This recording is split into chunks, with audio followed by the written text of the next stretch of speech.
We will be covering completely Nyquist plot, and in that we have divided everything into models. So we will be talking majorly about 5 models, starting with first model where we will talk about majorly how do we take encirclement about a point, and then how do we decide upon which direction to be positive, and significance of contour direction. That would be coming in first models, first part. Second part would be stability of closed loop transfer function from open loop transfer function, and how to find out number of poles of closed loop transfer function in RHP. So this will be our first model basically. In that again further we'll look into problem solving technique. As I already told, we'll talk about contour and significance. We'll talk about stability of closed loop transfer function from OLTF. Then we will look into 3 to 4 examples of the same, applying the same concept. Okay. Then we will move to model number 2, which is condition of K for closed loop stability. Closed loop transfer function stability. We will see in that also there are 2 to 3 models, sub models. There we will see how do we find out condition for K to be stable in stable region.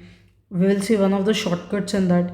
Then we will see number of poles lying in RHP, how do we calculate, and then when the questions are not traditional, how do we go about the process, that also we shall see. Okay. In that case also we will see examples. Then we will move into a very important model, which is gain margin and phase margin. So we will look into its significance. Then we'll look into some important points.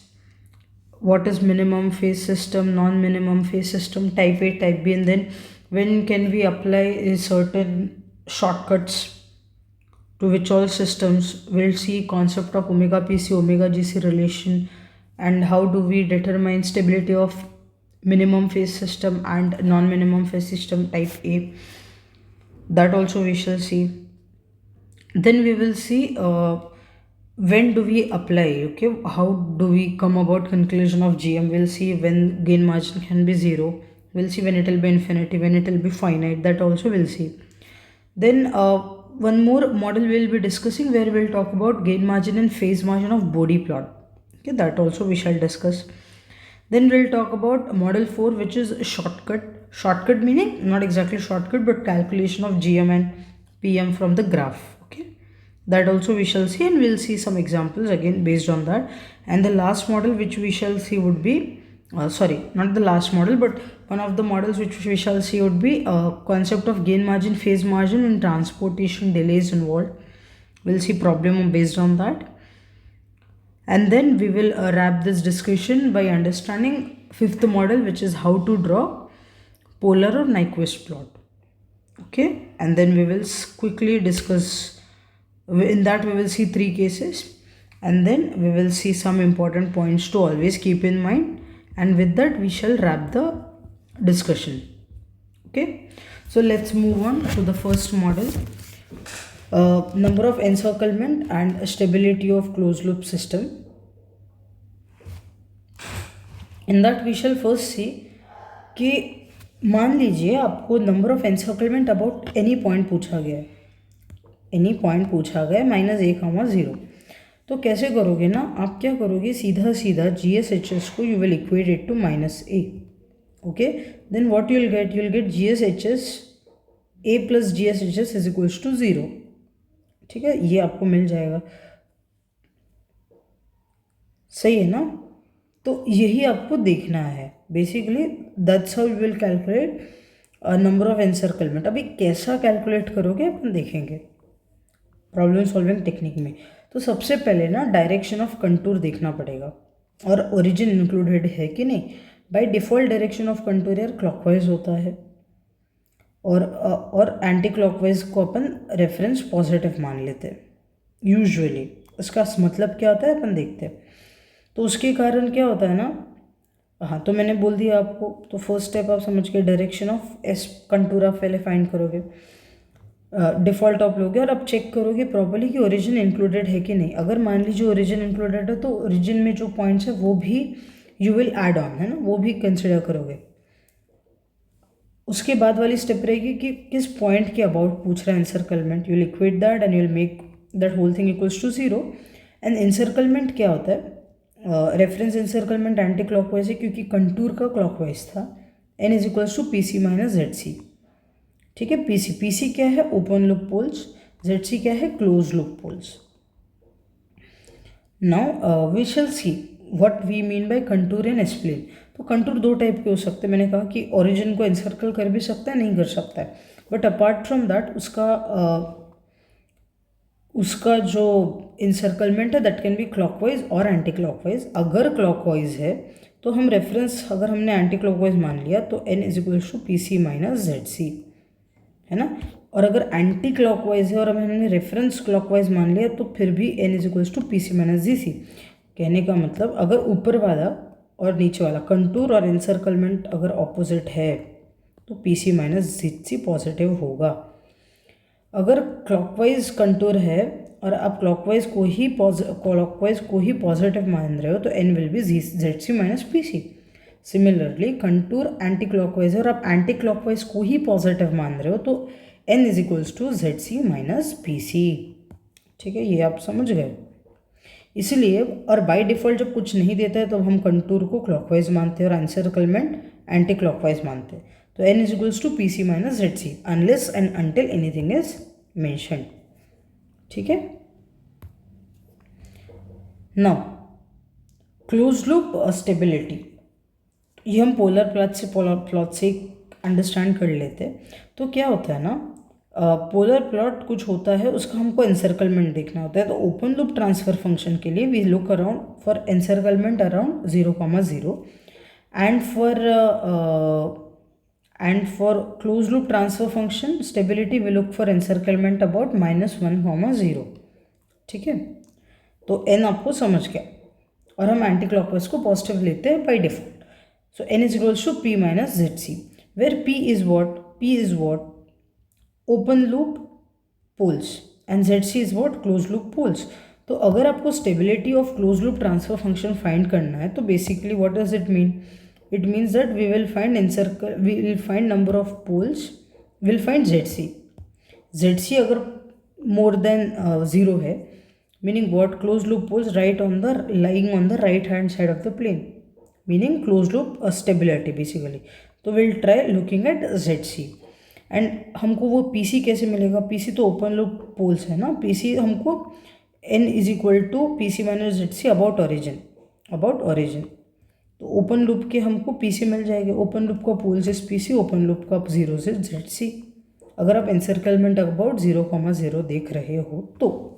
ठीक है, तो इससे basically हम ये PC यहाँ पे डालेंगे open loop का क्लोज लूप में, और उससे और एनसर्कलमेंट तो हमको पता रहेगा, दिख रहा होगा -1,0 के अराउंड एनसर्कलमेंट। तो हमारे पास PC है, N है, जिससे हमको ZC पता चल जाएगा। तो open loop close loop poles on the right hand side पता चल जाएगा। ठीक है, अब इसको अपन क्विकली एक एग्जाम्पल के थ्रू देख लेते हैं। तो एग्जाम्पल ऐसा है कि GSHS is equals to something. Okay, तो ये ओपन लूप है। तो इससे अपने को यार एक क्लियरली पता चल जा रहा है, क्लियरली एक चीज़ तो पता चल जा रही है कि PC कितना है, PC कितना है? 0 है, क्लियरली पता चल जा रहा है। और कंटूर दे दिया, कंटूर में एक चीज़ हमने ऑब्जर्व कर ली, कंटूर तो दे रखा है। कंटूर कैसा दे रखा है? कंटूर हमको दे रखा है clockwise, origin not included. Okay, इसका मतलब PC इज 0। शाबाश, अभी PC इज 0। ओके, पर हमको मैपिंग नहीं दी है, और ये पूछ रहा है कि calculate encirclement of G of S is equals to -2। तो ठीक है, हमने इक्वेट कर लिया। हमने क्या किया? G of H of S is equals to -2, मतलब 2 plus G of S H of S is equals to 0। ठीक है, गुड। तो हमको ये इक्वेशन मिल गया। ओके, इक्वल्स टू 0 मतलब 2S, मतलब उसके ऊपर का। ठीक, तो इससे आपको ZC मिल जाएगा। नंबर ऑफ साइन चेंजेस 2 बार हुए तो ZC मिल गया। PC कितना था? 0 था, तो इससे एनसर्कलमेंट कितना मिल गया? एनसर्कलमेंट कितना होता है, एनसर्कलमेंट इन एंटी क्लॉकवाइज डायरेक्शन -2, मतलब एनसर्कलमेंट कितना है 2 इन क्लॉकवाइज डायरेक्शन। समझ गए। द नेक्स्ट क्वेश्चन, यहाँ पे देखिए, यहाँ पे ओरिजिन कंटूर देखना है, ओरिजिन कंटूर देखना है आपको, ओरिजिन इंक्लूडेड है, ओरिजिन इंक्लूडेड है। ओके, तो यहाँ पे क्लियरली पीसी कितना है 3 है, पीसी कितना है 3 है। जेडसी आपको पता है अबाउट अप -2 ही देख रहे, ऊपर वाला ही क्वेश्चन है, तो जेडसी आपको मिल गया 2। पीसी कितना है, पीसी कितना है 2 है ना, 2 है। जेडसी कितना है 2, तो एन कितना आ गया 0। ठीक है, समझ लो सेम क्वेश्चन, कंटूर चेंज कर दिया आपने, वहाँ पे ओरिजिन इंक्लूडेड था, यहाँ पे ओरिजिन इंक्लूडेड नहीं था, इस कारण पी का वैल्यू चेंज हो गया। तो ध्यान देना है उस पर कि कंटूर में ओरिजिन इंक्लूडेड है या नहीं है। ठीक है, फिर नेक्स्ट पॉइंट कि जी दे दिया, एच दे दिया, is a negative feedback, number of clockwise encirclement of point -1, 0। अच्छा, तो जी एस एच एस कर दोगे। क्लियरली हमको दिख रहा है कि जी एस में पी सी कुछ ना कुछ होगा, जी एस में पी सी कुछ ना कुछ होगा, तो हम इससे पी से निकाल देंगे G S H S equals to -1, मतलब G S H S plus 1 equals to 0 से जेड सी निकाल देंगे, तो Z P C minus Z C आपको एन दे देगा इन एंटी क्लॉकवाइज। समझ रहे हो आप। ठीक है, okay, next question, open loop transfer function of a negative unity feedback. Okay, दे दिया उसने कि जी एस एच एस का प्लॉट भी दे रखा है, number of poles that lie on the right hand side, number of close poles of C L T F. Okay, मतलब बेसिकली बोल रहे जेड सी फाइंड करो, जेड सी फाइंड करो। ओके, तो आप यहाँ से पी सी तो फाइंड कर सकते हो सीधा सीधा, या तो आप ये भी बोल सकते हो कि about origin P C is nothing but 2, ये भी आप आराम से बोल ही सकते हो। क्लियरली पी सी 2 आ गया। अच्छा, अभी क्लोज लूप ट्रांसफर फंक्शन बोल रहा है, क्लोज लूप ट्रांसफर फंक्शन के लिए will look for encirclement about -1, 0। यहाँ पे कितना है वो, तो n comes out to be 0, P C comes out to be 2, तो n is nothing but P C minus Z C, 0 2 Z C, Z C कितना आ गया बताओ मुझे 2, तो number of poles of close loop transfer function lying on right side is nothing but 2। सही है answer, exactly सही है। ठीक है, तो आप ध्यान से देखिएगा, और हमने इसको आप पूछ सकते हो कि आपने यार G S H S plus 1 equals to 0, ध्यान से, क्योंकि इसने कह दिया कि नेगेटिव यूनिटी फीडबैक, इसकी हालांकि यहाँ पे ज़रूरत नहीं थी, but sometimes you might need this concept also. ठीक है, then next one, last question of this particular model, कि दे दिया है कि positive for, okay, N positive for clockwise encirclement. Okay, contour का कुछ बोला है क्या, कुछ नहीं बोला है। ठीक है, ये कर लेते हैं अपन। ठीक है, now number of encirclement about this for this particular thing। Okay, तो इससे मुझे जेड पी सी तो क्लियरली पता चल रहा है कि 2 है, open loop transfer function O L T F poles lying on the right hand plane. Okay, N मुझे नहीं पता, बट मुझे पता है कि किसके अबाउट देखना है, जी एस एच एस -1, मतलब इज इक्वल टू -1, तो 1 plus G S H S, okay, equals to 0, 1 plus G S H S is equals to 0 करोगे तो दिस इक्वल्स टू 0 आ जाएगा, तो s plus 2 is equals to 0, s is equal to -2 माने Z C कितना आया बताइए 0। Okay, तो n कितना आया 0 -1, that is -1, you get it. तो number of encirclement -1 in clockwise direction, समझो क्लॉकवाइज था, मेंशन करा गया था, that's why we took it. n is equals to Z C minus P C. ठीक है, तो hopefully this model is very clear. Now will move to next model which is condition of K for close loop transfer function stability. अच्छा, तो इसमें भी couple of models होते हैं, पहले तो अपन शॉर्टकट मॉडल देख लेंगे। रेंज ऑफ के पूछता है और एक आपको पोलर प्लॉट दे देगा, है ना, रेंज ऑफ के पूछेगा और पोलर प्लॉट बोलेगा। तो रेंज ऑफ के लिए आप क्या करोगे ना, कुछ थोड़ा शेडिंग की ज़रूरत है, शेडिंग की ज़रूरत है। एक इसमें शॉर्टकट मैं बताना चाहूँगी आपको कि अनशेडेड अनशेडेड अनशेडेड मतलब क्या, शेडेड मतलब अनस्टेबल, अनशेडेड मतलब स्टेबल, अनशेडेड मतलब स्टेबल, ठीक है, ये शॉर्टकट है। अनस्टेबल मतलब क्या, अनस्टेबल में n will not be equal to 0, stable में n इक्वल्स टू 0, अनशेडेड में n will be equals to 0, correct. Stable, stable माने n इक्वल्स टू 0। तो हमें पूछेगा कि बताओ बेटा range of k for stability. तो क्या होता है ना, प्लॉट में आप सबको k से मल्टीप्लाई कर देते हैं और सारे पॉइंट्स को, और अगर स्टेबल रीजन पूछा तो -1,0 को ऐसी जगह रखते हो जहाँ पे अनशेडेड पोर्शन है, बोला unshaded correspond to stability, meaning n not equals to 0, n equals to 0, n equals to 0 यार अनशेडेड पोर्शन में होता है। अनशेडेड शेडेड कैसा, तो जो भी प्लॉट है ना उसके राइट साइड में आप शेडिंग कर दोगे, जो भी प्लॉट है, जैसे ये प्लॉट है इसके राइट साइड में आपने शेडिंग कर दी, ओके। तो for stability it should lie in unshaded region, मतलब कोई पॉइंट यहाँ या -1,0 अनशेडेड रीजन में होगा। सिमिलरली जो ऊपर वाला ग्राफ है, ऊपर वाला प्लॉट है, वहाँ पे इसका राइट साइड क्या होगा, ये होगा। तो for stability your -1,0 should lie between this two points, ठीक है, this is one. Another thing is, तो ये तो स्टेबिलिटी रेंज ऑफ के हो गया। कभी कभी क्या पूछता है ना कि बताओ बेटा कितने पोल्स है on right hand side, close CLTF के कितने पोल्स हैं ऑन राइट हैंड साइड। तो बहुत सिंपल हो जाता है यार, तब भी प्लॉट देकर है आपको, तो आपको कंप्लीट प्लॉट निकालना है, उसका रेप्लिका भी निकालना है, पूरा NQ प्लॉट निकालना है, n देख लेना है, BC की वैल्यू होती है आपके पास ऑलरेडी, तो ZC आप आराम से निकाल सकते हो। अगर गेन 1 नहीं रहा तब भी सेम प्रोसेस ही आपको फॉलो करना है, ठीक है। तो अपन इसके एग्जाम्पल्स भी quickly we will go through that.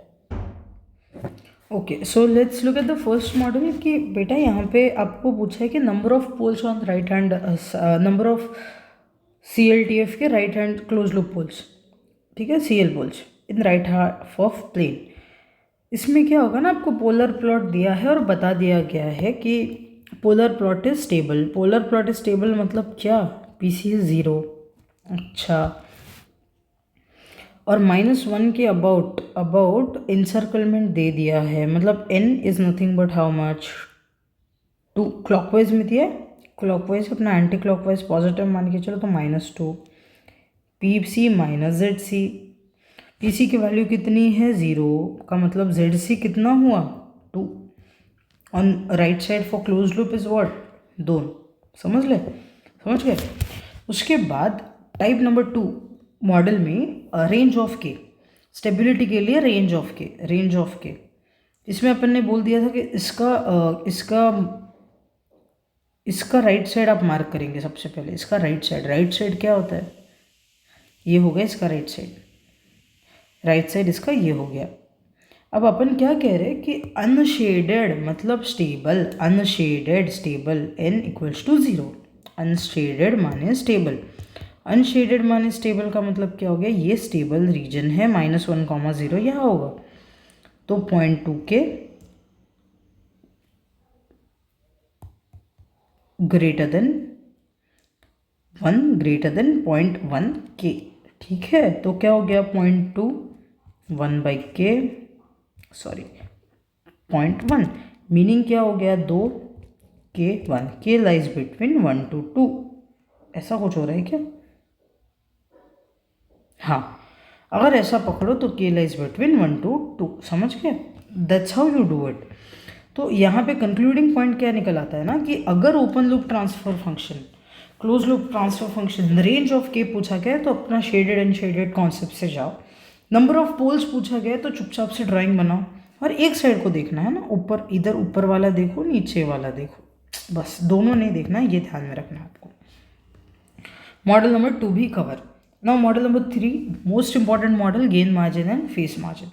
Gain margin face margin होता क्या है, व्हाट इज इट सिग्निफिकेंस। तो किसी भी GSHS को, किसी भी ओपन लूप ट्रांसफर फंक्शन को मल्टीप्लाई के से करने के बाद, मतलब सम GSHS है उसको अपन के से मल्टीप्लाई करते हैं और उसका close loop transfer function find करते हैं, तो मार्जिनली स्टेबल आना चाहिए। 1 plus k GSHS marginally stable आना चाहिए. तो k is that factor and that is what we call as gain margin. Phase margin भी सेम है कि उतना फेज ऐड करने से close loop transfer function marginally stable होना चाहिए. That is phase margin. कुछ प्री रिक्विजिट है इसके. पहला प्री रिक्विजिट है कि मिनिमम फेज सिस्टम क्या होता है. मिनिमम फेज सिस्टम मतलब सारे pole zero left half of the plane में होने चाहिए. That is minimum phase system MPS. Non minimum phase system दो टाइप के हो सकते हैं majorly. Non minimum phase system type A ये वो है जिसका एक सारे पोल्स जीरो लेफ्ट होते हैं बट जीरोज राइट साइड में अलाउड होते हैं. Type A non minimum phase system. Type B non minimum phase system में पोल्स राइट साइड में होता है. एक हाथ पोल राइट साइड में होता है, बाकी सब लेफ्ट साइड में होता है. ठीक है. तो let me tell you, minimum phase system और non minimum phase system type A का सभी एनालिसिस सेम है. सारे रूल्स जो मैं बोलूँगी सेम हो जाएगा. और non minimum phase system type B के लिए सारे रूल्स ऑपोजिट है. सारे रूल्स ऑपोजिट है. तो इसमें क्या होता है ना, minimum phase system and non minimum phase system type A की बात कर रही हूँ मैं. Omega P C greater than omega G C में gain margin phase margin positive होता है. गेन मार्जिन पॉजिटिव मतलब इन डीबीज ओके, इन डीबीज पॉजिटिव होता है. सिस्टम स्टेबल होता है. और एक चीज़ और एक ध्यान रखनी है कि गेन मार्जिन और फेज मार्जिन का साइन हमेशा सेम होता है. मतलब दोनों पॉजिटिव होंगे, दोनों नेगेटिव होंगे या दोनों जीरो होंगे हमेशा, चाहे स्टेबल हो अनस्टेबल हो वॉट एवर. गेन मार्जिन को याद रखना, हम डीबी में बात कर रहे हैं. Okay, gain margin is always talked about in dBs. ठीक है. तो omega P C greater than omega G C stable system, gain margin phase margin positive. Omega P C less than omega G C gain margin phase margin negative unstable. P C G C equal होंगे, gain margin phase margin zero हो जाएगा, margin is stable. And this is all with respect to minimum phase system and non minimum phase system type ए. ठीक है. ये तो हो गया कि अच्छा ओमेगा जी से और ओमेगा पी सी से. मान लीजिए आपको ट्रेडिशनली पूछा, कुछ स्ट्राइक नहीं कर रहा है, तब मैं क्या करूँगी, याद रखना है कि gain margin is always calculated at omega P C. तो गेन मार्जिन जहाँ भी होता है योर फेज और योर एंगल इज -120 डिग्री, उससे ओमेगा पी सी मिलेगा. ओमेगा पी सी को जाके ट्रांसफर फंक्शन में डालो, उससे कुछ mod of 1/1 mod of whatever you have got is nothing but G M gain margin. Phase margin कब होता है ना, जब मैग्नीट्यूड इज इक्वल्स टू 1. तो ओमेगा जी सी मिलता है gain cross of frequency. Omega G C पे जो एंगल आएगा 180 plus that 5 is phase margin traditionally normally. अब शॉर्टकट, बढ़िया शॉर्टकट है. जैसे मैंने कहा कि 1 plus K G S H S equals to 0 होना चाहिए. अपने को रेंज ऑफ के फाइंड करना है. Normal R H criteria follow करो. नॉर्मल आर एच क्राइटेरिया, उसमें दो कंडीशंस आएंगी. ऑड रो तो भी 0 होना चाहिए, नहीं तो लास्ट रो तो भी 0 होना चाहिए. मान लो पहले तो अपन चेक करेंगे कि वैलिड है, वैलिड कंडीशंस. तो के हमेशा 0 टू इन्फिनिट होना चाहिए ना. तो अपन कुछ चेक करेंगे वैलिडिटी वाइज. कुछ भी एक वैलिड होना चाहिए, और एक तो ऑर्डर वैलिड होना चाहिए या लास्ट रो वैलिड होना चाहिए. तो एक वैलिड हो गया तो एक इनवैलिड होना चाहिए, तभी आपको गेन मार्जिन फाइनाइट आएगा. अगर दोनों इनवैलिड हो रहे हैं तो गेन मार्जिन प्लस और माइनस इन्फिनिटी आएगा. एग्जैक्टली क्या आएगा, depends upon stability of 1 plus G S H S. ठीक है. और दोनों वैलिड आ गए तो एब्सर्ड केस है, कुछ नहीं बता सकते. तो एक वैलिड आना चाहिए, इनवैलिड आना चाहिए. अभी वैलिड का मतलब क्या, ऑड रो वैलिड है का मतलब क्या कि ऑड रो 0 आ गई, और के की वैल्यू वहाँ पे पॉजिटिव आ गई, 0 टू इन्फिनिट आ गई. That is first thing. Second thing क्या है कि ऑक्सिलरी इक्वेशन की रूट्स यार इमेजिनरी एक्सिस पे आ रहे हैं, नॉन रिपीटिंग. तो ओमेगा पी सी भी मिल जाएगा यहाँ पे रूट ऑफ ऑक्सिलरी इक्वेशन. ठीक है, ये वैलिड हो गया. तो ये वैलिड हो गया मतलब लास्ट रो इनवैलिड हो जाएगा. लास्ट रो में के 0 टू इन्फिनिटी आ ही नहीं सकता है. अगर ये इनवैलिड हो गया तो लास्ट रो वैलिड आना पड़ेगा. लास्ट रो वैलिड मतलब क्या, के लाइज बिटवीन 0 टू इन्फिनिटी. ठीक है. लास्ट रो वैलिड है मतलब omega P C is equals to 0. बहुत इंपॉर्टेंट कॉन्सेप्ट है ये. लास्ट रो वैलिड मतलब ओमेगा पी सी 0. दोनों इनवैलिड मतलब gain margin and omega P C is plus और माइनस इन्फिनिटी. नाउ प्लस और minus depend upon the stability of 1 plus G S H S. ठीक है. Last row 0 मतलब omega P C 0. ठीक ना. Same concept of Bode plot में भी लगा सकते हो कि omega P C greater than omega G C stable, दोनों positive. Omega G C greater than omega P C unstable, दोनों नेगेटिव. और दोनों equal, G C equal to P C मतलब मार्जिनली स्टेबल. ठीक है, डन. फिर एक चीज़ आती है यार कि कैलकुलेशन फ्रॉम द ग्राफ। तो ग्राफ में क्या होता है ना, ओमेगा पी सी पे जो मैग्नीट्यूड होता है 20 log 1 upon that gives you gain margin and whatever is the phase 180 + 5 at omega P C gives you phase margin. समझ रहे हो आप, समझ रहे हो, सिंपल। तो इसी का एप्लीकेशन देख लेंगे अपन और फटाफट दो क्वेश्चंस देख लेते हैं, 2-3 क्वेश्चंस इस पर। अच्छा, गेन मार्जिन कैलकुलेट करना अभी स्टेबिलिटी की बात, और स्टेबिलिटी भी। तो स्टेबिलिटी की बात आ गई, मतलब आपको देखना है कि मिनिमम फेज सिस्टम है, नॉन मिनिमम फेज सिस्टम है, क्या है। ठीक है, तो पहले तो अपन गेन मार्जिन देख लेते हैं। गेन मार्जिन अगर पॉजिटिव आता है मतलब फेज मार्जिन भी पॉजिटिव हो गया मान लो। तो दोनों अगर पॉजिटिव है, दोनों पॉजिटिव है, और अगर ये मिनिमम फेज सिस्टम है मतलब स्टेबल है, या ठीक है, या तो non minimum phase system type है तो स्टेबल है। तो पहले तो देख लेते हैं मिनिमम फेज सिस्टम है, नॉन मिनिमम फेज सिस्टम है। तो एक तो जीरो आ गया, अच्छा, और पोल्स आ गया, ठीक है। तो this is non minimum phase system type ए, ठीक है, फाइन। तो स्टेबिलिटी अपने को पता है कि अगर पॉजिटिव आ रहा है तो स्टेबल है, नेगेटिव आ रहा है तो अनस्टेबल है, जीरो आ रहा है तो मार्जिनली स्टेबल है, ओके। 1 + GSHS, fine. तो यार यहाँ पे 3 माइनस के positive, 3 is greater than K, अच्छा sorry 3 - k = 0, okay. 3 - k = 0, k = 3, मतलब it lies between 0 to infinity, great great, मतलब this is a valid order, अच्छा वैलिड ऑर्डर, ग्रेट। तो इसका ऑक्सिलरी इक्वेशन देख लेंगे आप। तो k = 3 इज योर, तो 20 log 1/3 will be your gain margin, correct. 20 log 1/3 will be your gain margin.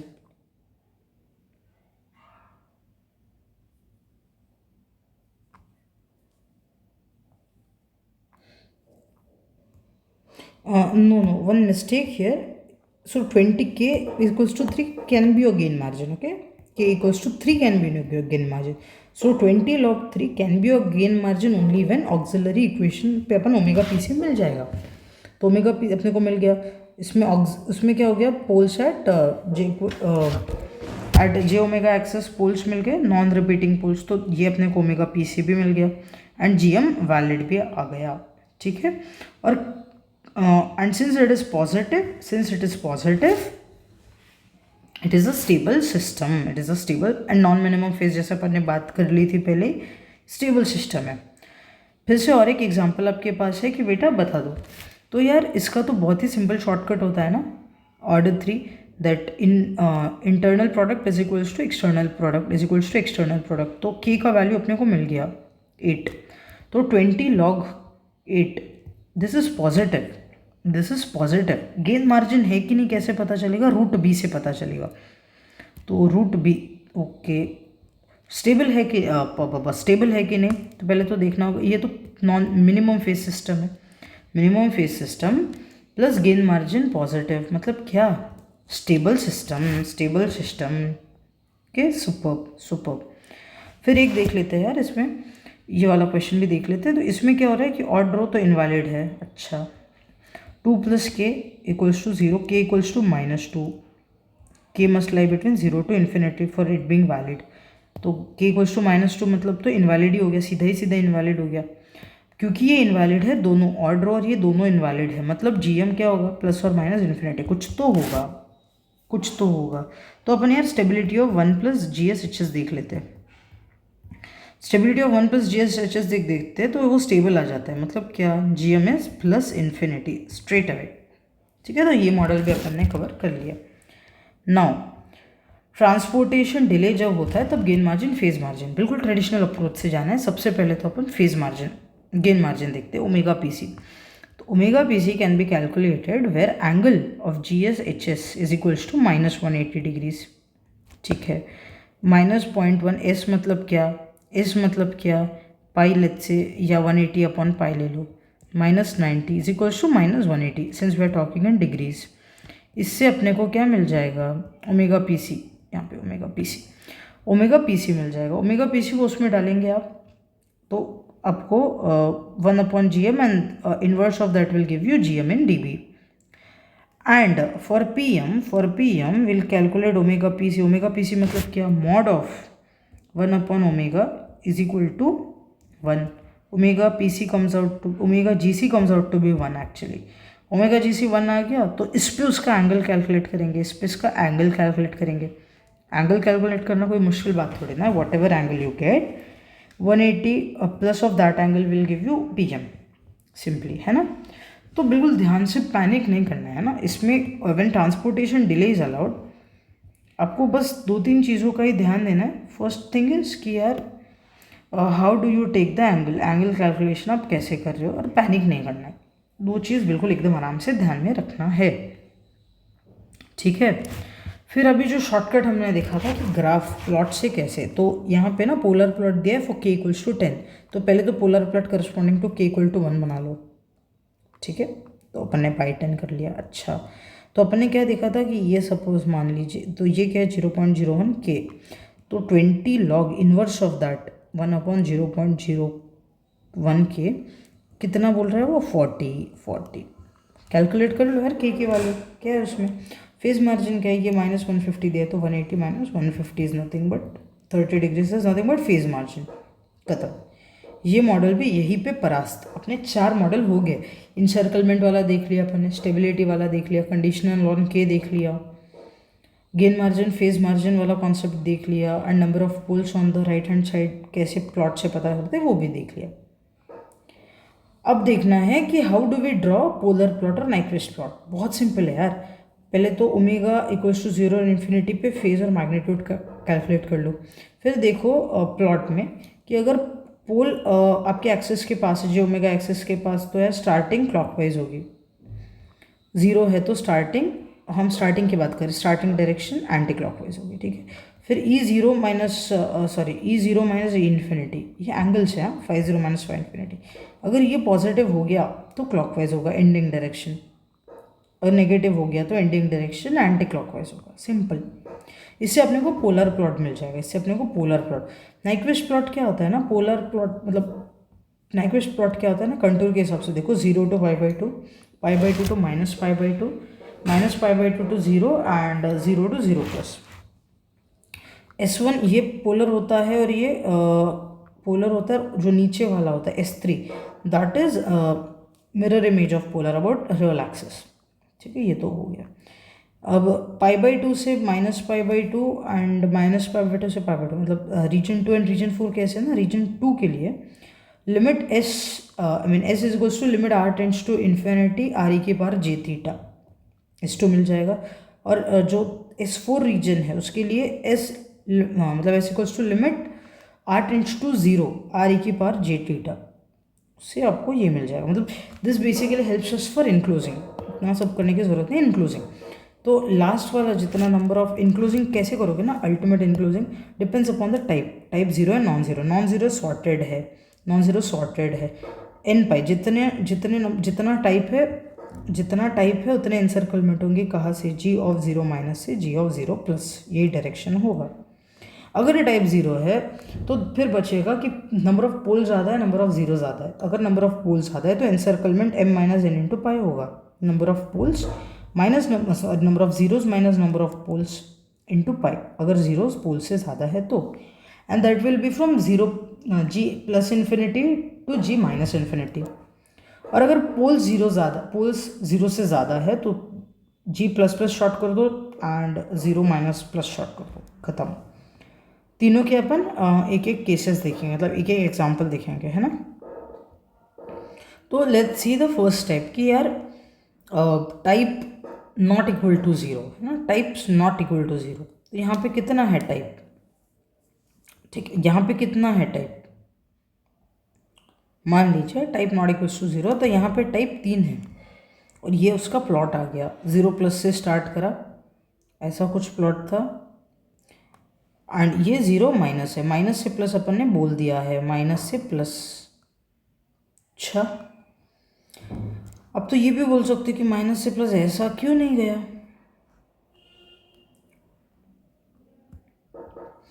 तो यार एक चीज़ याद रखना, जो एनसर्कलमेंट जो बात करें ना वो क्लॉकवाइज एनसर्कलमेंट होती है ना।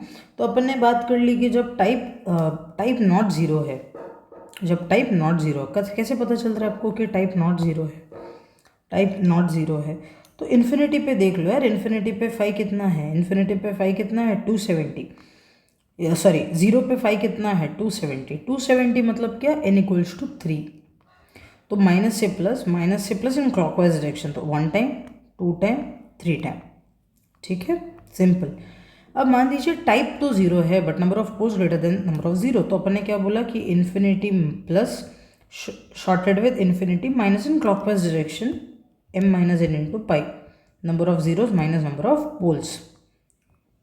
यहाँ पे यार टाइप तो जीरो नहीं है but number of poles minus zero 2 pi आ गया, प्लस से माइनस तक शॉर्ट होगा कितने बार, 2 बार, 1 बार 2 बार, खत्म।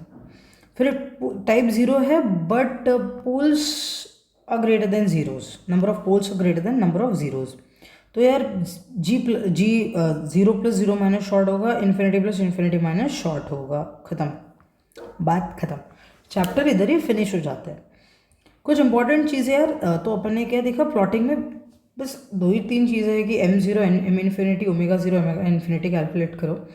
स्टार्टिंग डायरेक्शन, अगर पोल जो ओमेगा एक्सिस के पास है तो स्टार्टिंग डायरेक्शन क्लॉकवाइज होगा, और अगर e of zero minus e of infinity positive है तो स्टार्टिंग डायरेक्शन पॉजिटिव होगा, क्लॉकवाइज होगा, दैट्स ऑल। और इंसर्कलमेंट के लिए इंसर्कलमेंट क्लॉकवाइज होता है, अगर टाइप नॉट जीरो है तो n पाई इंसर्कलमेंट होगा क्लॉकवाइज से, जीरो माइनस से जीरो प्लस। और अगर टाइप जीरो है but number of zeros are greater than number of poles, तो m minus n into pi encirclement होगा g ऑफ इन्फिनिटी प्लस से infinity minus in clockwise direction again, that's all. कुछ point important है, OLTF of a negative unity feedback system दे दिया है, और आपको तो GSHS equals to -1 for close loop, for close loop stability आपको देख समझ जाना है, और एनसर्कलमेंट आपको यार -1,0 देखना है क्योंकि नेगेटिव यूनिटी फीडबैक दे रखा है। GSHS ओपन लूप है, n equals to PC minus ZC, तो अपन एनसर्कलमेंट अबाउट 0,0 देखेंगे। और अगर क्वेश्चन में कहीं भी stable system, polar plot of stable system बोल दिया है मतलब PC 0 है, इतना समझ जाना है, ठीक है। So that's all about this particular chapter, one of the toughest chapter, so congratulations that we've completed it. With that we'll see state space analysis in next video. Thank you for your patience.